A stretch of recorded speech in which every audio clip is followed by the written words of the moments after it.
ہم میں سے ہر ایک کو سابقہ پیش آتا ہی آتا ہے، کیونکہ موت ایک ایسی حقیقت ہے کہ ہم نے خود بھی مرنا ہی مرنا ہے اور دوسروں کی موت کو بھی ہم نے دیکھنا ہے۔ ہمارے سامنے بھی لوگوں نے مرنا ہے، ہمارے عزیز و اقارب نے ہمارے سامنے فوت ہونا ہے، اور ہمیں بھی اس گھاٹی سے گزر کر جانا ہے۔ موت نے ایک دن ہم کو بھی گلے لگانا ہی لگانا ہے، اور ہمارے دین نے ہمیں مکمل ضابطۂ حیات دیا ہے۔ پیدا ہونے سے لے کر مرتے دم تک ہمارا عمل کیا کس طرح ہونا چاہیے، ایک ایک چیز کی رہنمائی محمد الرسول اللہ صلی اللہ علیہ وآلہ وسلم نے کر دی۔ اب آج ہم یہ جانیں گے کہ جب انسان مر جاتا ہے تو دیگر جو اس کے لواحقین ہیں ان کو اس کے ساتھ دینی اعتبار سے کس طرح سے معاملہ کرنا چاہیے، کس طرح سے پیش آنا چاہیے۔ کیونکہ دیکھیں، ہم جب کوئی مسلمان وفات پا جاتا ہے تو ہم ایک خاص طریقہ کار سے اس کو غسل دیتے ہیں، ایک خاص طریقہ کار سے اس کو کفن پہناتے ہیں، ایک خاص طریقہ کار سے اس کا جنازہ پڑھتے ہیں، ایک خاص طریقہ کار سے اس کو لحد میں اتارتے ہیں، اور اس کے بعد اس کی قبر کو ایک خاص شکل دیتے ہیں، اور اس کے بعد اس کی قبر پر دعا کرتے ہیں، اور 3 دن تک جو شریعت نے ہمیں اس کے افسوس کرنے کی اجازت دی ہے۔ یہ سارا کچھ ہم کیوں کرتے ہیں؟ اس لیے کہ یہ سارا طریقہ ہمارا دین ہے، اور ہمیں یہ سارا طریقہ محمد الرسول اللہ صلی اللہ علیہ وآلہ وسلم نے سکھایا ہے۔ اس لیے یہ نقطے کی بات سمجھ لیں کہ انسان کے مر جانے سے لے کر اس کے لواحقین کا اس کو قبر میں دفنا کر آنے تک ایک ایک جو عمل ہے وہ کس طرح ہوگا، جس طرح کہ ہمیں محمد الرسول اللہ صلی اللہ علیہ وسلم نے سکھایا ہے۔ جس طرح نماز 3 رکعت والی 4 نہیں پڑھی جا سکتی، 2 والی 3 نہیں پڑھی جا سکتی، اسی طرح اس طریقے میں بھی کوئی اضافہ کیا جا سکتا نہیں، کوئی اضافہ نہیں۔ کیوں؟ کیونکہ یہ سارا طریقہ ہمارا دین ہے، اور دین میں اضافہ کرنے کی رسول اللہ صلی اللہ علیہ وسلم نے ہمیں اجازت نہیں دی، اللہ نے ہمیں اجازت نہیں دی۔ تو آئیے اب ہم گفتگو آغاز کرتے ہیں، کیونکہ بہت سے لوگ اس معاملے میں لا علمی کی وجہ سے لاپرواہی کا شکار ہو جاتے ہیں۔ سب سے پہلے جب آپ کسی ایسے مریض کے پاس ہوں جو مرض الموت کے اندر مبتلا ہو، یا آپ کسی کی ایسی حالت دیکھیں، اس کو کوئی اٹیک ہو، دیگر طبی سہولیات فراہم کرنا تو اپنی جگہ، لیکن جب آپ کسی کو ایسی حالت دیکھیں کہ آپ کو محسوس ہو کہ اس کا اب زندہ رہنا مشکل ہے، یا اس کا وقت موت کا قریب آ گیا ہے، تو سب سے پہلا طریقہ جو محمد الرسول اللہ صلی اللہ علیہ وآلہ وسلم نے ہمیں سکھایا ہے وہ کیا ہے کہ اپنے مرنے والوں کو، یعنی جو مرض الموت میں مبتلا ہوں، ان کو لا الہ الا اللہ محمد الرسول اللہ کی تلقین کرو۔ لقینوا موتاکم، اپنے مردوں کو تلقین کرنی ہے۔ اور تلقین کرنے کا طریقہ کار کیا ہے؟ تلقین کرنے کا طریقہ کار انتہائی حکمت عملی سے اختیار کیا جاتا ہے، اور وہ کیا کہ یہ نہیں کہ آپ اس مرنے والے کو یہ کہنا شروع کر دیں کہ پڑھ لو کلمہ پڑھ لو۔ بسا اوقات انسان ایسی حالت میں شدید تکلیف میں ہوتا ہے، بسا اوقات اس کے حواس کام نہیں کر رہے ہوتے، اس لیے اس کا بہترین طریقہ کیا ہے کہ جب آپ کسی ایسے مریض کے پاس ہوں اور آپ محسوس کریں تو آپ خود اونچی آواز میں لا الہ الا اللہ محمد الرسول اللہ پڑھنا شروع کر دیں۔ آپ خود جو ہے بجائے اس کے، دیکھیں یہ بڑے حوصلے کے کام ہیں، بجائے اس کے کہ آپ واویلا شروع کر دیں، ہائے لٹ گئے، مارے گئے، کیا ہو گیا، اب یہ اس طرح کے کام عام طور پہ ہم لوگ شروع کر دیتے ہیں نا کہ اگر کسی کو ہم دیکھتے ہیں کوئی ایسا مسئلہ تو ایک دم واویلا سا شروع، نہیں، واویلا نہیں، بڑے صبر کے ساتھ، بڑے حوصلے کے ساتھ۔ رسول اللہ صلی اللہ علیہ وآلہ وسلم نے ایک عورت کو جب اسی طرح ایک میت پر بہت روتے ہوئے دیکھا تو اللہ کے نبی صلی اللہ علیہ وآلہ وسلم نے اس کو تلقین کی کہ صبر کرو، اور نبی صلی اللہ علیہ وسلم نے فرمایا کہ صبر وہ صدمہ پہنچتے وقت اول میں ہی ہوتا ہے، بعد میں تو انسان کو صبر آ ہی جاتا ہے نا، بعد میں تو انسان کتنا کو رو لے گا، کسی سے کتنی بھی محبت ہو تو بتائیں کتنا کو کوئی رو لیتا ہے، کوئی 2 دن رو لے گا، کوئی 3 دن رو لے گا، کوئی ہفتہ رو لے گا، بس اس کے بعد تو ختم ہو جائے، آنسو خشک ہو جائیں گے۔ تو صبر کرنے کا جو مفہوم ہے وہ کیا ہے کہ جب صدمہ پہنچا اسی وقت انسان اپنے آپ پر قابو رکھے، اپنے حواس پر قابو رکھے، صبر کرے۔ صبر صدمے کے شروع میں ہوتا ہے، آغاز میں ہوتا ہے، جب انسان کو صدمہ پہنچتا ہے۔ تو یہ بڑے حوصلے اور ہمت کا کام ہے، اور اپنے آپ کو اور اپنے گرد و نواح اپنے اہل خانہ کو، اور بالخصوص خواتین اس معاملے میں کم جو ہے وہ حوصلہ ہوتی ہیں اور بے صبری جلدی ہو جاتی ہیں، واویلا جلدی شروع کر دیتی ہیں۔ اس لیے یہ بڑے حوصلے سے کہ اگر کوئی ایسا آپ کے سامنے پیش آئے معاملہ تو آپ نے کیا کرنا ہے، لا الہ الا اللہ محمد الرسول اللہ، خود اونچی آواز سے پڑھنا شروع کر دینا۔ وہ مرنے والا جو ہے، وہ میت یا جو مرض الموت میں مبتلا ہے، وہ سن کر وہ جو ہے اس کو، وہ بھی مسلمان ہی ہے نا، اس کو بھی پتا ہے کہ مرنے سے پہلے کلمہ پڑھنا ہے، تو اس کو یاد آ جائے گی یہ بات، اور آپ کے الفاظ پڑھ کر پڑھنا اس کے لیے آسان ہو جائے گا اور وہ دہرا لے گا۔ اور اس کی فضیلت بھی رسول اللہ صلی اللہ علیہ وآلہ وسلم نے یہ عظیم بیان فرما دی کہ آپ صلی اللہ علیہ وآلہ وسلم نے فرمایا، جس شخص کا یعنی مسلمان کا مرتے وقت آخری کلمہ لا الہ الا اللہ محمد الرسول اللہ ہوا، اللہ رب العزت نے اسے جنت میں داخلہ عطا فرما دیا۔ اس کے بعد مر جانے، اگر کوئی انسان وفات پا گیا تو سب سے پہلا کام کیا کرنا ہے کہ آپ نے اس کے جسم کو سیدھا کرنا ہے، اس کے جسم کو سیدھا کرنا ہے، اس کی ٹانگیں، اس کے بازو، اس کے ہر چیز اس کی سیدھی ہونی چاہیے، کیونکہ یہ ذہن نشین رکھیں، انسان جب مر بھی جائے شریعت نے اس کے وقار کو مجروح نہیں ہونے دیا ہے، اس کی عزت، اس کا احترام، اس کا وقار اسی طرح قائم رکھنا ہے جس طرح کہ وہ زندہ کا قائم تھا۔ رسول اللہ صلی اللہ علیہ وآلہ وسلم نے فرمایا، مردہ انسان کی ہڈی توڑ دینا ایسے ہی ہے جیسے زندہ انسان کی ہڈی توڑ دینا ہے۔ یعنی یہ مطلب نہیں کہ اب وہ مر گیا ہے تو چاہے اس کی ٹانگ جیسے مرضی پکڑ لو، اس کا بازو جیسے مرضی پکڑ لو، اس کو جیسے مرضی رکھ دو، نہیں۔ اگر قبر میں اتارنا ہے بڑے اہتمام سے، کوئی خراش، کوئی نقصان، جس طرح زندہ انسان کو ہم تکلیف پہنچانے سے بچتے ہیں نا، اسی طرح رسول اللہ صلی اللہ علیہ وسلم نے فرمایا کہ اس کو بھی تکلیف نہیں پہنچانی۔ تو سب سے پہلا کام کیا کرنا ہے، اسی وقت اس کا جسم جو ہے وہ سیدھا کرنا۔ اور اس کے بعد اللہ کے نبی صلی اللہ علیہ وسلم نے فرمایا کہ جب انسان مر جاتا ہے، اس کی روح نکل جاتی ہے تو شخص بصرہ، اس کی آنکھیں کھلی رہ جاتی اور وہ اپنی آنکھوں سے اپنی روح کو آسمان کی طرف جاتے ہوئے دیکھ رہا ہوتا ہے۔ اللہ کے نبی صلی اللہ علیہ وسلم نے یہ تلقین فرمائی، اور آپ صلی اللہ علیہ وسلم نے یہ عمل بھی فرمایا کہ سب سے پہلے پھر اس کے بعد مردے کی آنکھوں کو بند کر دیا جائے گا۔ مردے کی آنکھیں جو ہیں اس کی پلکیں ایسے ہاتھ پھیریں گے وہ بند ہو جائیں گی۔ اور یہ کام بہت احتیاط کا ہے کہ اللہ کے نبی صلی اللہ علیہ وسلم فرمایا، اس وقت میت کے لیے تم نے اپنی زبان سے اچھی اور خیر کی بات نکالنی ہے، کیونکہ اس وقت جو بھی بات تمہارے منہ سے نکلتی ہے فرشتے اس کے اوپر آمین کہتے ہیں۔ فرشتے وہاں پر موجود ہوتے ہیں اس وقت، اور اس وقت فرشتے آمین کہتے ہیں۔ کیا معنی؟ کہ مرنے والے کے مرتے ہی، آنکھیں بند کرتے ہی تم نے اس کے لیے دعائیں شروع کر دینی، تم نے اس کے لیے دعائیں مانگنی شروع کر دینی، کیونکہ جو بھی تم اس کے لیے اس وقت دعائیں مانگو گے، اس کے لیے خیر کی بات مانگو گے،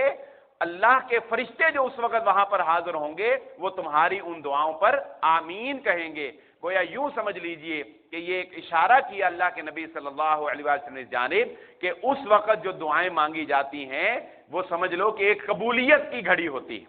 کیونکہ فرشتوں کا آمین کہنا تمہاری دعا کے اوپر یہ قبولیت میں اضافہ کر دیتا ہے۔ اس لیے اللہ کے نبی صلی اللہ علیہ وآلہ وسلم نے ارشاد فرما دیا کہ اس وقت میت کے لیے اچھے کلمات اپنی زبان سے نکال لیں، دعائیہ کلمات اپنی زبان سے نکال لیں۔ اور یہ بات بھی اللہ کے نبی صلی اللہ علیہ وسلم نے ارشاد فرمائی کہ اگر کسی، آگے بھی انشاءاللہ آ جائے گا یہ بیان، لیکن میں ابتدا میں ذکر کر دوں کہ اگر مرنے والے کی اس وقت یا غسل دیتے ہوئے، غسل دینے والے کو یا اس کا لباس سیٹ کرتے ہوئے بھی اگر اس کے جسم پر یا اس کی کوئی ایسی بات جو عیب ہو، جو کیا ہو، عیب ہو، اگر تمہیں پتہ چل جائے تو اللہ کے نبی صلی اللہ علیہ وسلم نے منع فرمایا ہے میت کا عیب بیان نہیں کرنا کسی سے۔ میت کا عیب، میت کے اندر کوئی ایسی چیز جو ناگوار ہو، کوئی اس کا ایسا فعل جو ناگوار ہو، جو ظاہر ہو جائے، تو اللہ کے نبی تمہارے اوپر ظاہر ہو گیا، بس بات ختم، وہیں پر اس کو دبا دو۔ اللہ کے نبی صلی اللہ علیہ وآلہ وسلم نے ارشاد فرما دیا، میت کے عیوب کو ظاہر کرنے سے اللہ کے نبی صلی اللہ علیہ وسلم نے کیا کر دیا، منع فرما دیا۔ اور نبی صلی اللہ علیہ وآلہ وسلم کا طریقہ تو یہاں تک تھا کہ اگر آپ، یہ تو مسلمان کی بات ہے، اگر آپ کسی غیر مسلم کی تیمارداری کرنے کے لیے گئے ہیں، اگر آپ کسی، وہ مریض ہے، بیمار ہے، اور آپ کسی غیر مسلم کی کرنے کے لیے گئے ہیں تیمارداری، اس کا پتہ لینے کے لیے گئے ہیں، اللہ کے نبی صلی اللہ علیہ وآلہ وسلم کا طریقہ ہمیں ملتا ہے کیا، کہ ایک یہودی بچہ اللہ کے نبی صلی اللہ علیہ وآلہ وسلم کی خدمت کیا کرتا تھا۔ نبی صلی اللہ علیہ وآلہ وسلم کو پتہ چلا کہ وہ بیمار ہے اور شدید بیمار ہے، اللہ کے نبی صلی اللہ علیہ وآلہ وسلم صحابہ اکرام کے ساتھ اس کی خبر گیری کے لیے گئے۔ اس کی خبر گیری کرنے کے بعد، کیونکہ وہ نبی صلی اللہ علیہ وسلم کا خادم تھا اور معاملات تو اس کے ذہن میں سارے تھے، آپ کا اخلاق، آپ کا کردار، آپ کی دعوت، تو اللہ کے نبی صلی اللہ علیہ وآلہ وسلم نے اس کو کلمہ پڑھنے کی تلقین کی۔ اس کو کہا کلمہ پڑھ لو، مسلمان ہو جاؤ۔ یعنی ابھی اس کو یہ نہیں پتا تھا کہ میں نے مر جانا ہے، لیکن بیماری شدید تھی۔ کیا پتا چلا کہ نزع کے عالم سے پہلے بھی اگر انسان ایک لمحہ پہلے بھی توبہ کر لے، اللہ توبہ قبول فرما لیتے ہیں۔ تو نبی صلی اللہ علیہ وآلہ وسلم نے اس کو کہا کلمہ پڑھ لو۔ اس نے اپنے باپ کی طرف دیکھا، اس کے باپ نے کہا بات مان لو۔ اس نے کہا ابو القاسم کی بات، نبی صلی اللہ علیہ وسلم کی بات مان لو۔ اس نے لا الہ الا اللہ محمد الرسول اللہ پڑھ لیا اور اس کی روح جو ہے وہ پرواز کر گئی۔ جب اللہ کے نبی صلی اللہ علیہ وسلم صحابہ کے ساتھ باہر نکلے تو نبی صلی اللہ علیہ وسلم ارشاد فرما رہے تھے، اللہ کا شکر ہے کہ اس نے اس کو جہنم کی آگ سے بچا لیا۔ یعنی کیا پتا چلا کہ ہمارے کچھ ملازمین یا اگر کوئی ملنے والے ایسے ہوں جو غیر مسلم ہوں، اگر ہم ان کی تیمارداری کے لیے جائیں، ان کو مرض الموت میں مبتلا پائیں، تو ان کو بھی اس وقت اسلام لانے کی دعوت دیں، ان کو بھی کلمہ پڑھنے کی دعوت دیں۔ آپ کی اس دعوت سے اگر وہ مسلمان ہو جائے، آپ کے لیے بھی یہ ایک نیکی کا بہت بڑا سامان ہو جائے گا، اور اس کو بھی اللہ رب العزت جہنم کی آگ سے محفوظ فرما لے گا۔ تو اس کے بعد آپ نے آنکھیں بند کر دیں اور اس کے لیے دعائیں جو ہیں وہ کرنا شروع کر دیں۔ اب اگلا عمل جو ہمارے ہاں عام طور پہ معروف ہے، وہ کچھ روایات کی بنیاد پر ہے کہ وہاں پر لوگ جو ہے وہ سورہ یاسین پڑھنا شروع کر دیتے ہیں، یا اسی طرح قرآن مجید جو ہے وہ پڑھنا شروع کر دیتے ہیں۔ اگرچہ بعض روایات میں اس بات کا ذکر ہے کہ مردے کے اوپر سورہ یاسین کا پڑھنا، لیکن محققین علماء اکرام نے اور علامہ البانی رحمہ اللہ تعالی نے اس پر مکمل تحقیق کر کے سورہ یاسین کے متعلق اس طرح کی تمام روایات کو ضعیف قرار دیا ہے۔ اس طرح کی، اور یہ روایت جو ہے سورہ یاسین کے متعلق یہ بھی بڑی معروف ہے کہ ہر چیز کا ایک دل ہوتا ہے، اور قرآن مجید کا دل جو ہے سورہ یاسین ہے۔ یہ روایت بھی صحیح نہیں، یہ روایت بھی ضعیف، یعنی مختصر کہ سورہ یاسین کے بارے میں، اس کی فضیلت کے بارے میں، مردوں پر پڑھنے کے بارے میں، یا قرآن مجید کا دل ہونے کے بارے میں، یا اس طرح سوچ قرآن مجید کا ثواب ملنے کے بارے میں، یہ تمام تر روایات محققین علماء کرام نے ان کو ضعیف قرار دیا ہے۔ ان سے استدلال کرنا یا ان کے اوپر عمل کرنا یہ درست عمل نہیں ہے۔ مرنے والے کے لیے مر جانے کے بعد جو سب سے بہترین عمل ہے وہ یہ ہے کہ آپ اس کے لیے کثرت سے بخشش کی دعا کریں۔ ایک جگہ یہ بڑا اچھا طریقہ اختیار کیا گیا تھا کہ انہوں نے اپنے گھر میں ایک ٹیبل پر جو میت کے لیے، کیونکہ لوگوں کو عام طور پہ دعائیں یاد تو ہوتی نہیں ہیں اور وہاں جا کر بھی پھر ادھر ادھر کی باتیں جو ہے وہ کرتے ہیں، تو انہوں نے اپنے ٹیبل پر یہ جو دعائیں ہیں میت کے لیے مانگنی، وہ فوٹو کاپی کروا کے جو ہے وہ 100-200 ایسے رکھ دی، تو جو بھی آتا تھا اس کو وہ ایک پکڑا دیتے تھے اور وہ بیٹھ کر وہ 5-6 دعائیں جو ہیں وہ اس میت کے لیے ان کو پڑھتا رہتا۔ دعائیں بھی یاد ہو گئیں، میت کے لیے دعا بھی ہو گئی، اور اسی طرح ہمارے ہاں فاتحہ کا جو تصور ہے وہ بھی میں اس کی بھی وضاحت پہلے کر چکا ہوں کہ فاتحہ خوانی جو ہے یہ کوئی دین میں بات نہیں ہے، فاتحہ خوانی کوئی دین میں عمل نہیں ہے، نہ نبی صلی اللہ علیہ وسلم سے نہ صحابہ سے یہ ثابت ہے کہ انہوں نے فاتحہ خوانی کی، یعنی ہمارے ہاں یہ معروف ہے کہ ہم قبر پر جائیں یا میت کے پاس جائیں یا کسی کے افسوس کرنے کے لیے جائیں تو ہاتھ اٹھا کے صرف سورۃ الفاتحہ پڑھ آتے ہیں۔ اگر آپ غور کریں سورۃ الفاتحہ ایک دعا ہے اور پڑھی بھی جا سکتی ہے، یہ نہیں میں کہتا کہ پڑھنی نہیں ہے، پڑھی بھی جا سکتی ہے، لیکن آپ ابتدا سورۃ الفاتحہ سے کریں اور اس کے بعد میت کے لیے تو کوئی دعا مانگے نا، آپ مانگنے کس کے لیے گئے ہیں؟ میت کے لیے، اور سورۃ الفاتحہ میں آپ بتائیں میت کے لیے آپ نے اللہ سے کچھ مانگا؟ سورۃ الفاتحہ آپ نے پڑھ لی، ایک دعا اچھی آپ نے کی، لیکن آپ نے میت کے لیے تو کوئی بھی اللہ سے سوال نہیں کیا نا۔ دعا کا آغاز سورۃ الفاتحہ سے کر لیں کیونکہ اس میں اللہ کی حمد ہے، تعریف ہے اور ایک اچھی دعا ہے، لیکن فاتحہ کے بعد میت کے لیے لازماً کوئی نہ کوئی دعا کریں کہ اللہ رب العزت اس کی بخشش فرمائے۔ عربی میں نہیں آتی چاہے اردو میں کر دیں۔ جو یہ طریقہ کار ہم نے اپنا لیا کہ صرف سورۃ الفاتحہ پڑھی 2 سیکنڈ میں اور اس کے بعد منہ پہ ہاتھ پھیر کے بعد ختم، یہ طریقہ کار میت کے لیے کوئی بھی فائدہ مند نہیں ہے، نہ ہی اس سے مرنے والے کو کوئی فائدہ حاصل ہوتا ہے۔ رسول اللہ صلی اللہ علیہ وآلہ وسلم نے نوحہ کرنے سے شدید منع فرمایا ہے۔ اللہ کے نبی صلی اللہ علیہ وسلم فرمایا من ضرب الخدود وشق الجیوب فلیس منا، اس لیے یہ بات بے حد ضروری ہے لواحقین کے لیے کہ گریبان چاک نہ کریں، اپنے آپ کو مارے پیٹے نہ، واویلا نہ کریں، نوحہ نہ کریں۔ نوحہ کرنے والے کے بارے میں اللہ کے نبی صلی اللہ علیہ وسلم نے فرمایا اس کا ہمارے ساتھ کوئی تعلق نہیں ہے، اور نوحہ کرنے والی عورت کے بارے میں نبی صلی اللہ علیہ وآلہ وسلم نے یہ بات ارشاد فرما دی کہ نوحہ کرنے والی عورت جو ہے اگر وہ تائب نہیں ہوتی تو اللہ رب العزت اسے جہنم کا ایندھن بنا لے گی۔ پھر ہمارے ہاں ایک اور طریقہ ہے، ہم قیافہ شناسیاں بہت کرتے ہیں، دیکھو چہرہ کتنا نور والا ہے، کوئی کہتا ہے ایسے ہے، کوئی کہتا ہے ویسے ہے، اس میں اچھی باتیں بھی ہوتی ہیں، اس میں بری باتیں بھی لوگ کر دیتے ہیں، اس میں کچھ اچھی باتیں بھی کرتے ہیں، کچھ بری باتیں بھی کرتے ہیں۔ یاد رکھ لیجئے یہ بات، اچھی موت بیان کرنے لگا ہوں، اچھی موت کا تعلق کسی کے رنگ روپ سے نہیں ہوتا، اچھی موت کا تعلق کن باتوں سے ہوتا ہے؟ آئیے سنیے، ان باتوں سے اچھی موت کا تعلق ہوتا ہے۔ اللہ رب العزت ہم سب کو عزت والی، ایمان والی اچھی موت نصیب فرما دے۔ اچھی موت کیا ہے؟ اللہ کے نبی صلی اللہ علیہ وآلہ وسلم نے ارشاد فرمایا، ایک تو سب سے اچھی موت جس کا میں نے پہلے ذکر کر دیا کہ مرنے سے پہلے مرنے والے کے زبان پر لا الہ الا اللہ محمد الرسول اللہ جاری ہو جائے، یہ بہت اچھی موت ہے۔ پھر دوسرا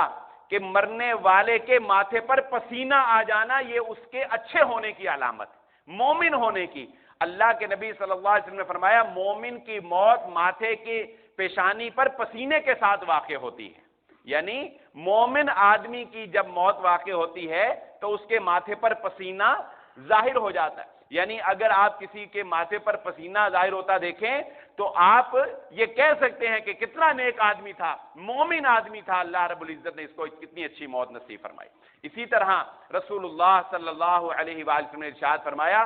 جمعہ کے دن یا جمعہ کی رات کو وفات پانے والے شخص کو اللہ رب العزت قبر کے فتنے سے محفوظ فرما لیتے ہیں۔ تو ہمارے ہاں عام طور پر رمضان المبارک کی موت معروف ہے، جبکہ رمضان المبارک کی موت کی فضیلت کے بارے میں کوئی بھی حدیث اللہ کے نبی صلی اللہ علیہ وآلہ وسلم سے ثابت نہیں ہے کہ جو رمضان میں وفات پا جائے اس کا حساب نہیں ہوگا یا ایسے یا ویسے، کوئی بات۔ جو ایک حدیث صحیح ثابت ہے دن جس میں کیا ہے جمعہ کا دن ہو یا جمعہ کی رات ہو، تو جو آدمی اس رات یا اس دن میں وفات پائے آپ کہہ سکتے ہیں کہ دیکھو اس کو کتنی اچھی موت اللہ رب العزت نے نصیب فرمائی ہے کہ نبی صلی اللہ علیہ وآلہ وسلم نے فرمایا کہ اس کو اللہ رب العزت قبر کے فتنے سے محفوظ فرمائیں گے۔ اور اسی طرح شہادت کی موت یہ ایک فضیلت والی موت ہے، اس کی فضیلت سے انکار نہیں کیا جا سکتا۔ اور اسی طرح مظلوم موت جو ہے، اگر کسی کو ظلم سے جو ہے وہ قتل کر دیا گیا، اس کو بھی رسول اللہ صلی اللہ علیہ وآلہ وسلم نے شہید قرار دیا، جیسا کہ حضرت عمر ابن خطاب رضی اللہ تعالیٰ عنہ کو اور حضرت عثمان غنی رضی اللہ تعالیٰ عنہ کو ظلم کرتے ہوئے شہید کیا گیا نا۔ تو اللہ کے نبی صلی اللہ علیہ وسلم نے احد پہاڑ پر دونوں کو کیا قرار دیا تھا؟ شہید قرار دیا۔ حضرت عمر کو بھی شہید قرار دیا، حضرت عثمان غنی رضی اللہ تعالیٰ عنہ کو بھی شہید قرار دیا، اور ان کو ظلم کرتے ہوئے ناجائز ناحق جو ہے وہ شہید کر دیا گیا۔ اسی طرح اگر کسی کو ناجائز اور ناحق شہید کر دیا جائے، یعنی قتل کر دیا جائے، تو اسے ہم کہیں گے کہ یہ اس کو ایک اچھی موت جو ہے، شہادت کی موت، اس کو رسول اللہ صلی اللہ علیہ وسلم نے قرار دیا۔ اسی طرح طاعون کی بیماری سے جو وفات پائے، اس کو بھی شہادت کی موت جو ہے تسلیم کیا گیا۔ اور جس کو کوئی ڈاکو یا چور جو ہے وہ مار دے، یا جو شخص جو شخص اپنے مال کی حفاظت کرتے ہوئے، اپنے اہل و عیال کی حفاظت کرتے ہوئے اللہ کے نبی صلی اللہ علیہ وسلم نے فرمایا مارا گیا، اللہ رب العزت اس کو بھی شہیدوں میں شمار فرماتے ہیں۔ جو اپنے مال کی حفاظت کرتے ہوئے، اپنے اہل و عیال کی عزت کی حفاظت کرتے ہوئے، ظاہر ہے ڈاکوؤں سے مقابلہ کرے گا نا، کسی چور ڈاکو سے اس نے مقابلہ کیا اور وہ مر گیا، تو اس کی موت کوئی بری موت نہیں، بہادری کی موت ہے، اور اسلام اس کو ایک شہادت کی موت قرار دیتا ہے۔ تو یہ وہ اموات ہیں جن کے بارے میں ہمیں یہ کہنا چاہیے، یا ہم یہ کہہ سکتے ہیں کہ یہ آدمی ایک اچھی موت جو ہے وہ مرا۔ اور ہمارا کسی آدمی کے بارے میں یہ کہنا کہ یہ اچھا تھا، یہ بھی بڑا معنی رکھتا ہے، اور کسی آدمی کے بارے میں کہنا کہ یہ اچھا نہیں تھا، یہ بھی بڑا معنی رکھتا ہے۔ اللہ کے نبی صلی اللہ علیہ وآلہ وسلم ایک دفعہ صحابہ اکرام جو ہے وہ کھڑے تھے، ایک اسی طرح جنازہ گیا، اللہ کے نبی صحابہ اکرام کہنے لگے کتنا اچھا آدمی تھا، کتنا اچھا آدمی تھا، کتنا نیک آدمی تھا۔ اپنا معاشرے میں انسان کو نام اچھا ہی بنانا چاہیے۔ صحابہ اکرام نے کہا کتنا اچھا ہے، نبی صلی اللہ علیہ وسلم نے فرمایا واجبت واجبت، لازم ہو گئی اس پر، لازم ہو گئی اس پر۔ اس کے بعد پھر ایک جنازہ اسی طرح جو ہے میت گزری، اللہ کے نبی صلی اللہ علیہ وسلم نے پھر یہی بات ارشاد فرمائی، تو صحابہ نے حیران ہو کر پوچھا کہ اللہ کے نبی صلی اللہ علیہ وآلہ وسلم جس کے بارے میں ہم نے اچھا کہا آپ نے اس کے بارے میں کہا فرض ہوگی، لازم ہوگی، جس کے بارے میں برا کہا اس کے بارے میں یہ کہا۔ اللہ کے نبی صلی اللہ علیہ وسلم نے فرمایا جس کے بارے میں تم نے کہا یہ بہت اچھا انسان تھا، تمہاری گواہی پڑ گئی، اللہ رب العزت نے اس کے اوپر جنت کو لازم کر دیا ہے، اور جس کو تم نے کہا برا انسان تھا اس کے لیے جہنم کو لازم کر دیا ہے۔ یعنی انسانوں کی گواہیاں بھی ایک معنی رکھتی ہیں کہ یہ انسان اچھا انسان تھا، یہ انسان جو ہے کیا تھا، یہ برا انسان۔ تو مرنے والے کے مر جانے کے بعد ہم لوگ اس کے بعد سب سے پہلے کیا کام کیا جائے گا، معاشرے کو ملوث خاطر رکھتے ہوئے، خیر یہ تو سب کو پتہ ہے، کرنا ہی ہوتا ہے کہ اس کی قبر جو ہے وہ اس کا انتظام کیا جائے گا، اور اس کے بعد اس کے کفن دفن کا انتظام کیا جائے گا، اور اس کے بعد جلد از جلد اس کو دفنایا جائے گا، بغیر کسی بہت مجبوری کے۔ میت کو تاخیر سے دفنانے سے رسول اللہ صلی اللہ علیہ وسلم کی تعلیمات میں منع فرمایا گیا۔ اللہ کے نبی صلی اللہ علیہ وسلم نے تلقین فرمائی ہے کہ مردے کو، میت کو جلد از جلد دفنایا جائے۔ کیوں؟ اگر وہ اچھا انسان ہے تو اس دنیا کی تنگی اور تکلیف سے جلدی نجات پا کے نعمتوں تک جلدی پہنچ جائے گا، اور اگر برا انسان ہے تو یہ چرند پرند، یہ زمین، یہ مخلوق، یہ انسان جو ہے یہ جلدی ان کی جان چھوٹ جائے گی، اس برے انسان سے آگے جائے گا، کیونکہ جب کوئی برا انسان مرتا ہے تو زمین بھی شکر کا کلمہ پڑتی ہے، اور یہ چرند پرند بھی شکر کرتے ہیں کہ بوجھ تھا یہ دھرتی کے اوپر، یہ ہماری اس سے جان چھوٹ گئی ہے۔ اور یہ بات بھی ذہن نشین رکھیں، اس طرف بھی ہمارا دھیان نہیں جاتا کہ سب سے پہلے جو کرنے والے کام ہیں وہ کیا ہیں، کہ اس کا جنازے سے بھی پہلے کا یہ کام ہے، جنازے سے بھی پہلے کا وہ، کیونکہ ابھی ہم جنازے سے پہلے کے کام ہی آج ہم نے ڈسکس کرنے، جنازے سے پہلے کا یہ کام ہے کیا، کہ یہ دیکھا جائے کہ میت کے اوپر قرضہ کتنا ہے، میت کے اوپر قرضہ کتنا، کیوں؟ اگر اس کے اوپر قرضہ ہوا تو اللہ کے نبی صلی اللہ علیہ وآلہ وسلم نے تو اس شخص کا جنازہ ہی نہیں پڑھایا جس کے اوپر قرضہ تھا۔ دیکھا، یہ نہیں کہ اگر قرضہ ہے تو جنازہ نہیں، میں اس کی آپ کو ڈیٹیل سے سمجھاتا ہوں۔ ایک آدمی مر گیا، اس کے اوپر قرضہ ہے، کیا دیکھا جائے گا کہ جتنا اس کے اوپر قرضہ ہے کیا اتنا مال اس نے چھوڑا ہے؟ مثلا اس کے اوپر لاکھ روپیہ قرضہ ہے، اس کے پاس لاکھ روپیہ ہے یا لاکھ روپے کی جائیداد اس کی ہے؟ اگر ہے تو ٹھیک ہے، اس جائیداد سے اس کا قرضہ ادا کر دیا جائے گا۔ اگر نہیں ہے تو اللہ کے نبی صلی اللہ علیہ وسلم نے جس کا جنازہ پڑھانے سے انکار کیا تھا وہ وہی تھا جس کے اوپر قرضہ تھا اور اس کے پیچھے قرضہ ادا کرنے کے لیے کوئی ایسٹ نہیں تھے، تو پھر نبی صلی اللہ علیہ وسلم نے صحابہ کو کہا تم اس کا جنازہ پڑھ لو۔ پھر ایک ابو قتادہ رضی اللہ تعالیٰ نے اس کی ذمہ داری قبول کی، مطلب کہ کوئی ذمہ دار بنے گا، مقروض کا کوئی ذمہ دار بنے گا، چاہے وہ اس کی اپنی جائیداد ہو جو اس نے چھوڑی یا کوئی اور اس کا ذمہ دار بن جائے۔ جب کوئی اس کا ذمہ دار بن جائے گا پھر اس کا جنازہ رسول اللہ صلی اللہ علیہ وسلم نے پڑھا دی، حتیٰ کہ جب فراوانی ہو گئی نا، جب آپ صلی اللہ علیہ وسلم کے پاس مال آ گیا، خیبر سے فتوحات ہو گئیں، تو اللہ کے نبی النبی اولیٰ بالمؤمنین کے تحت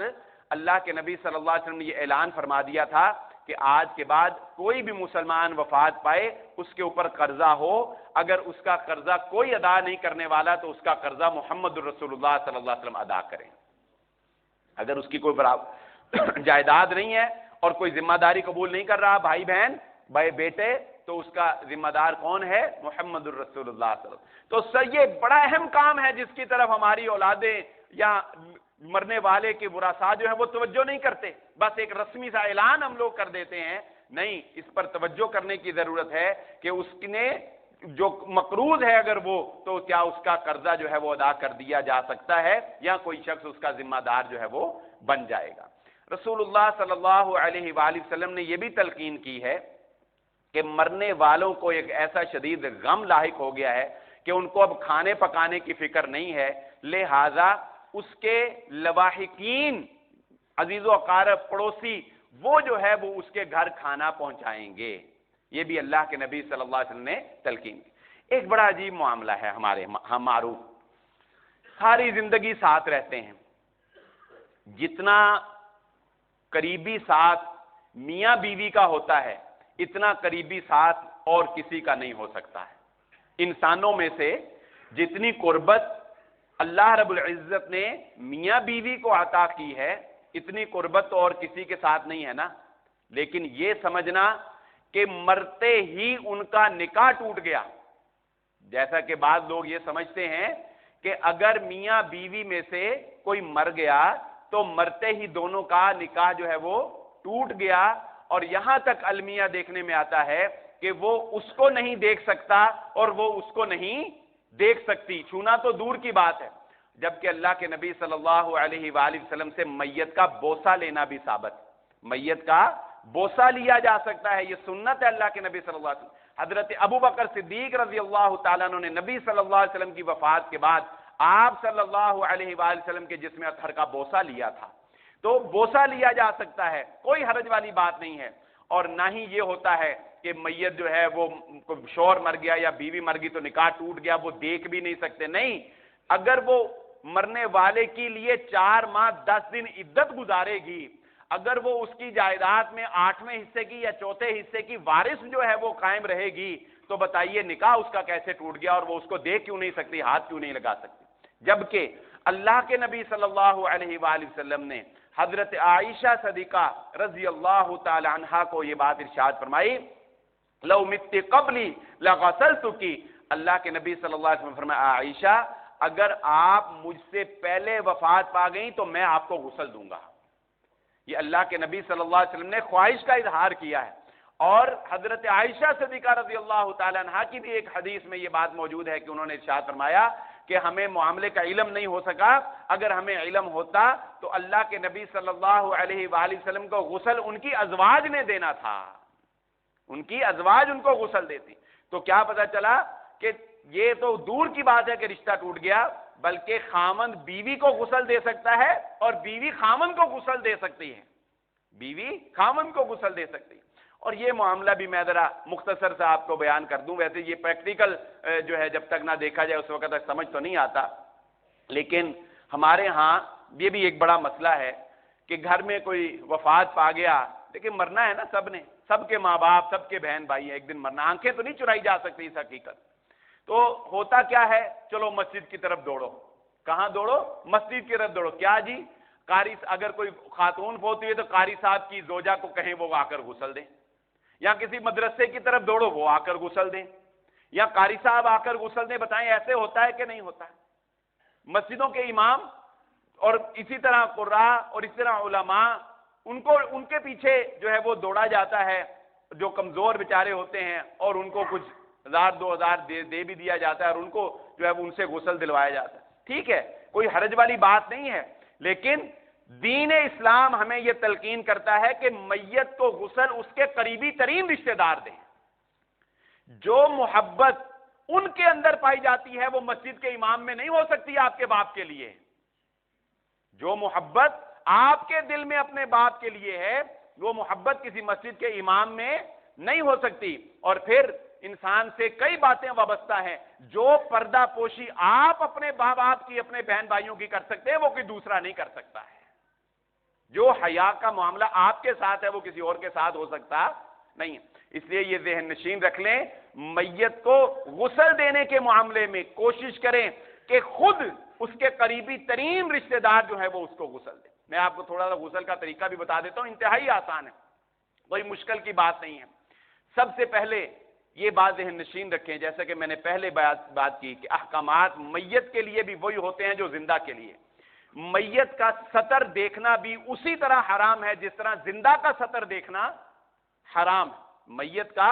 سطر دیکھنا، اور اس بات پہ علماء کرام کا اتفاق ہے، عورت کا اور مرد کا سطر جو ہے، عورت کا عورت کے لیے، مرد کا تو پورا ہی پردہ ہے نا عورت، لیکن عورت کا عورت کے لیے، اور مرد کا مردوں کے لیے سطر کیا ہے؟ اس کا ناف سے لے کر گھٹنوں تک کا ڈھانپا ہوا ہونا۔ ناف سے لے کر گھٹنوں تک کا ڈھانپا ہوا ہونا، یہ سطر ہے مرد کا بھی اور عورت کا بھی۔ اور عورت کو ظاہر ہے غسل دے گا یا اس کا خامن دے گا، اس کے لیے تو وہ والا معاملہ ہی نہیں ہے، لیکن اگر کوئی خاتون دوسری خاتون کو غسل دے گی تو وہ بھی اس سطر کا لحاظ رکھے گی۔ تو سطر جو ہے اس کے اوپر کپڑا ہی ہوگا، اس کو آپ نے ڈھانپے ہی رہنے دینا ہے۔ جس طرح ہم عام غسل جنابت کرتے ہیں یا حیض کا غسل خواتین کرتی ہیں، وہی غسل کا طریقہ ہے، لیکن اس میں صرف یہ ہے کہ سب سے پہلے میت کے اس کو تھوڑا سے آپ کسی کو کہیں اس کی ٹانگیں جو ہیں وہ تھوڑی سی اوپر کریں، اور اس کے پیٹ کے اوپر آپ تھوڑا سا دباؤ ڈالیں، تاکہ اگر پیٹ میں کوئی غلاظت وغیرہ ہے یعنی اس کو نکال دیں، وہ صاف ہو جائے۔ اس کے بعد جس طرح استنجا کیا جاتا ہے اس طرح اس کو استنجا، اوپر کپڑا رہے گا، اور آپ ہاتھوں پر گلوز پہن لیں گے، ہاتھوں پر آپ نے گلوز پہن لینے ہیں، کپڑے کے بنے ہوئے یا جو بھی اچھا کوئی ہو، گلوز پہن لینے ہیں، پریس کرنا ہے، کوئی اگر غلاظت وغیرہ ہوگی نکلے گی، آپ نے اس کو استنجا کروانا ہے، لیفٹ ہینڈ سے استنجا کروانا ہے، اور اس کے بعد اس کو کپڑا اوپر رہے گا، آپ نے ہاتھ سے ہی اس کو استنجا کروا کے اچھی طرح صاف کر کے، اس کے بعد جس طرح ہم عام وضو کرتے ہیں غسل سے پہلے، اس طرح اس کو آپ نے وضو کروانا ہے۔ میت کے ہاتھ جو ہیں وہ دھونے ہیں، اس کے منہ میں ہلکا سا پانی ڈال کر انگلی پھیر دیں، ناک میں پانی ہلکا سا بس اندر نہ جائے، اور اسی طرح اس کے بعد اس کا چہرہ دھوئیں، اس کے بازو دھوئیں، اور سر جو ہے وہ مکمل دھونا ہوتا ہے، جس طرح ہم غسل جنابت میں وضو کرتے ہیں نا پہلے، سر مکمل دھونا ہوتا ہے۔ اور خواتین کے لیے میت میں خواتین کے لیے یہ رخصت نہیں ہے، ویسے وہ اگر غسل کریں حیض کا غسل تو انہیں اپنے بال کھولنے ضروری نہیں ہیں، لیکن میت کو غسل دیتے ہوئے اگر عورت کی میت ہو تو اس کے سارے بال کھولے جائیں گے، اس کے سارے بال کھول کر اچھی طرح بالوں کو گیلا کیا جائے گا، اور اس کے بعد رسول اللہ صلی اللہ علیہ وسلم کی بتائی ہوئی تعلیمات کے مطابق اس کے بالوں کی 3 چٹیاں جسے ہم کہتے ہیں، 3 چٹیاں جو ہیں وہ بنا دی جائیں گی عورت کے لیے، اور اس کے بعد اس کے پاؤں جو ہیں وہ دھو دیے جائیں گے، اور اس کے بعد میت کو جو پانی آپ نے اس کے اوپر پورے جسم پر بہانا ہے، اللہ کے نبی صلی اللہ علیہ وسلم نے یہ تلقین فرمائی ہے کہ بیری کے پتوں کو لے کر پانی تھوڑا سا بوائل کر کے، جتنا کہ ہم عام جسم برداشت کر سکتا ہے، اس بات کا بھی خیال رکھنا، یہ نہیں کہ کوئی پرواہ نہیں جتنا مرضی گرم ہو جائے، نہیں، جتنا ہم عام زندہ انسان گرم پانی برداشت کرتے ہیں نہاتے ہیں، اتنا ہی پانی گرم لے کر بیری کے پتے ڈال کر بوائل کر لیں، اس کے بعد اس پانی سے میت کے پورے جسم کو جو ہے وہ نہلا دیں۔ ظاہر کمر جو ہے وہ اس کی نیچے ہوگی تو اس کو ایک کروٹ دائیں کر کے پہلے ادھر سے اس کو گیلا کریں، پھر بائیں کر کے کروٹ اس کو ادھر سے جو ہے وہ گیلا کریں۔ ایک آدمی کا کام نہیں ہوتا، 2-3 آدمی جو ہے وہ ساتھ لگتے ہیں۔ تو اس پورے کو جو ہے، اور اس کے بعد پھر آخر میں اللہ کے نبی صلی اللہ علیہ وسلم نے یہ بھی تلقین فرمائی کہ ایک پانی لیں ٹب میں اور کافور ڈالیں اس میں خوشبو کافور جو ہے وہ ڈال کر، اس کے بعد کافور والے جو خوشبو والا پانی ہے اس سے پھر میت کے ایک دفعہ جسم سارے کو دھو دیں۔ بس یہ سمپل سا طریقہ ہے میت کو غسل دینے کا، بس کوئی اس میں تکلفات نہیں، تکلفات جتنے مرضی ڈال لیں، لیکن کوئی اب بتائیں یہ کوئی مشکل کا کام ہے؟ یہ کوئی مشکل نہیں ہے۔ تو آج سے یہاں جتنے بھائی بیٹھے ہیں جنہوں نے یہ سن لیا، نہیں سمجھ آئے گی کوئی بات مجھ سے بعد میں پوچھ لیں، کسی اور سے پوچھ لیں، لیکن کم از کم یہ عہد ضرور کر لیں کہ اگر کسی اپنے کی فوتگی ہوتی ہے تو غسل آپ نے خود دینا ہے، کسی کی طرف جانے کی ضرورت نہیں ہے۔ اور غسل دینے کے بعد پھر انشاءاللہ آگے کفن والا معاملہ آتا ہے کہ اس کو کفن کیسے دینا ہے، اور پھر آگے وہ انشاءاللہ ہم آئندہ اپنے جمعہ میں کفن سے شروع کر کے تو پھر آخر قبر میں اتارنے تک اور بعد والا جو ہے وہ ہم ذکر کر دیں گے۔ آج کی گفتگو کا لب لباب اور خلاصہ آپ کے سامنے ذکر کر دوں کہ یہ مسائل میں نے آج آپ کے سامنے گوش گزار کیے ہیں کہ انسان جب مر جاتا ہے کوئی ہمارے سامنے، ہم نے اس کے لیے کیا کرنا ہے۔ سب سے پہلے بیان کیا کہ اس کے سامنے کلمہ لا الہ الا اللہ محمد الرسول اللہ پڑھنا ہے، آواز باختہ نہیں ہو جانا، حوصلہ رکھنا ہے، صبر جو ہے وہ کرنا ہے، اور پہلی وقت میں ہی صبر ہوتا ہے، پہلی بات۔ نمبر 2 آپ کو یہ بتایا اس کے جسم کو سیدھا کریں، اس کی آنکھوں کو پلکوں کو بند کر دیں، اور میت کے لیے اپنی زبان سے دعائیہ کلمات نکالیں، اچھے کلمات، جب وہ اس کی روح پرواز کی ہے، کیونکہ نبی صلی اللہ علیہ وسلم فرمایا تمہاری بات پر اس وقت فرشتے آمین کہتے ہیں۔ میت کا کوئی بھی اگر عیب یا کوئی کمی کوتاہی کوئی کمزوری آپ کو علم ہو جائے تو اللہ کے نبی صلی اللہ علیہ وسلم نے تلقین فرمائی ہے کہ اس کے اوپر پردہ ڈالا جائے۔ میت کے پاس بیٹھے ہوئے لواحقین کو سورہ یاسین پڑھنا یا اس طرح کوئی اور چیز پڑھنا اللہ کے نبی صلی اللہ علیہ وسلم سے صحیح حدیث سے ثابت نہیں ہے۔ بہترین طریقہ کیا ہے کہ میت کے لیے آپ دعا کریں، اور اس ضمن میں آپ کے سامنے یہ بات بھی گوش گزار کی کہ اچھی موت جو ہے اس کی چند علامات جو ہیں وہ کیا ہیں، اور غیر مسلم کو اگر آپ جاتے ہیں اعتماد داری کے لیے اس کو اسلام کی دعوت دینا، وہ ایک واقعہ رسول اللہ صلی اللہ علیہ وآلہ وسلم کا وہ بھی آپ کے سامنے بیان کیا۔ پھر ایک بڑے مین بات یہ بیان کی کہ میاں بیوی کا جو رشتہ ہے یہ مرنے سے کوئی ٹوٹ نہیں جاتا۔ میاں بیوی یہ نہیں کہ وہ ایک دوسرے کو دیکھ نہیں سکتے مرنے کے بعد یا ہاتھ نہیں لگا سکتے، ایسی کوئی بات نہیں ہے، غسل بھی دے سکتے ہیں۔ اور آخر میں آپ کے سامنے مختصر غسل کا طریقہ جو ہے وہ رکھا، اور یہ بات رکھی کہ غسل دینے کی آپ خود کوشش کریں، کیونکہ رسول اللہ صلی اللہ علیہ وآلہ وسلم نے یہ تلقین فرمائی ہے کہ مرنے والے کو اس کے اقربا جو ہے وہ غسل دیں، یہ سب سے افضل ہے۔ اللہ رب العزت سمجھنے کی اور عمل کرنے کی توفیق عطا فرمائے۔